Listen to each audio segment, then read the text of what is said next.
It's tempting to characterize the traditional flagship cars. The large, top-of-the-line sedans such as BMW 7 Series and Mercedes-Benz S-Class as the ultimate embodiment of brand values. But at VIII Motorenwerke, that mantle rests on the M5 and the M3. For the better part of 30 years, these sports sedan prophets have spread the good word through light-footed athleticism, steering feedback, and soulful engines.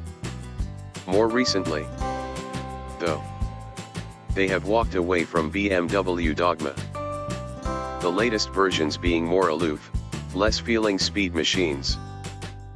The sixth coming of the M5, internally known as F90, is BMW's latest interpretation of its own holy creed and a reminder that, in this automotive era of rapid evolution, nothing is sacred.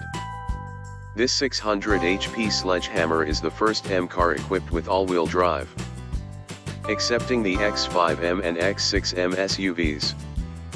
It's also the first M5 that will not be offered with a manual transmission. We muttered a few profanities the first time we read those details about the drivetrain. Then we actually drove the 2018 BMW M5, and hallelujahs spilled from our lips. You'll saw at the steering wheel as you balance the M5 at its cornering limits and the rear end wriggles under hard straight line braking. Trail brake it toward the apex, balance the car on the throttle, tighten your line by lifting. This is engaged driving. And fun. Those attributes were largely absent from the stoic F10 generation M5. While it's not a return to full form, the new M5 is a solid step toward redeeming that last generation car, which placed third out of 3 in its only comparison test appearance. The electronically controlled clutch pack technically could send equal amounts of torque to the front and rear axles, but an M engineer told us the computers never issue such a command. They always favor the rear wheels, which is evident in the overtly rear-wheel drive nature of the M5's dynamics. In its 4WD Sport setting with the stability control in M dynamic mode, the M5 pivots neatly under power on corner exit.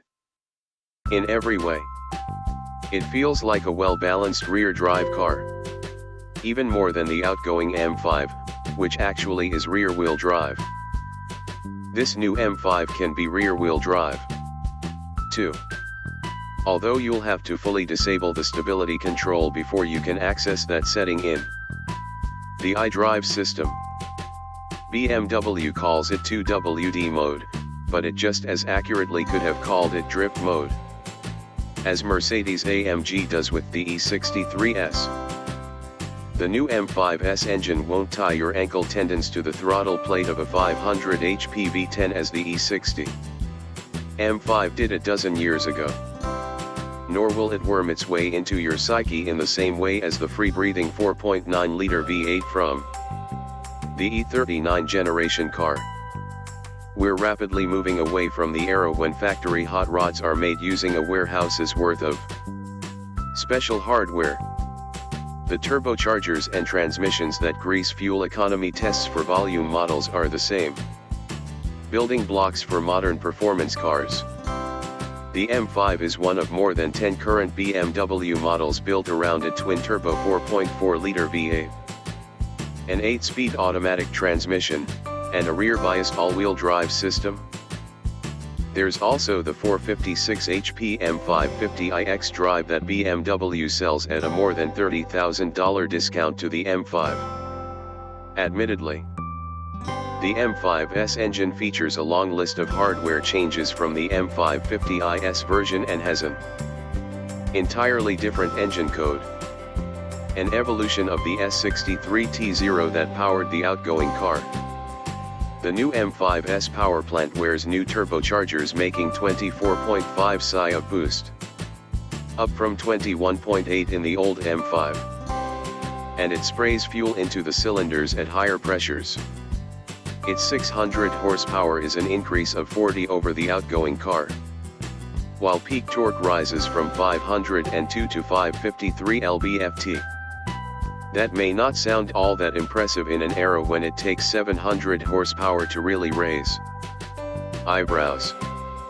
But the M5 launches down a highway on-ramp with the authority and unrelenting thrust of a Saturn V rocket.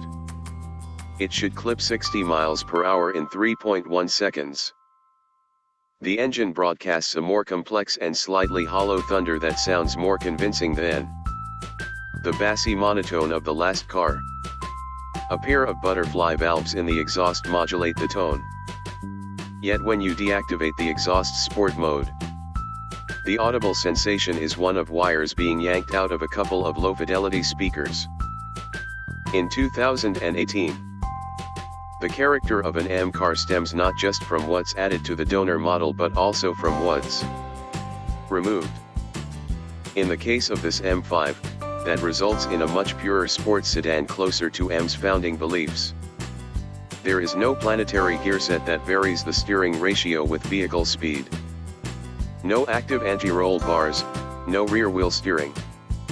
Those heavy-handed chassis technologies react to the road so the driver doesn't have to. And in turn they overmanage the 5 Series into an indifferent and inert car. Instead, the M5 uses a simpler variable ratio steering rack that's common in the luxury sports sedan segment, backed with well-weighted electric power assist. The Active M electronically controlled limited slip rear differential helped the optional 20-inch Pirelli P0 tires on our car lay down torque with a sense of control. Electronically adjustable dampers offer 3 settings. But we never found good reason to leave the softest comfort setting for long. BMW claims this new M5 is lighter than last year's model. A remarkable feat considering the triple-digit weight penalty of the all-wheel drive system. The savings come from a lighter body shell with a standard carbon fiber roof and relentless attention to detail throughout the rest of the car. Optional carbon ceramic brakes will save an additional 51 pounds and should be considered a mandatory buy for anyone visiting the track in this 4,350-pounder. The brake pedal quickly went soft during our day lapping Portugal's old Formula 1 circuit.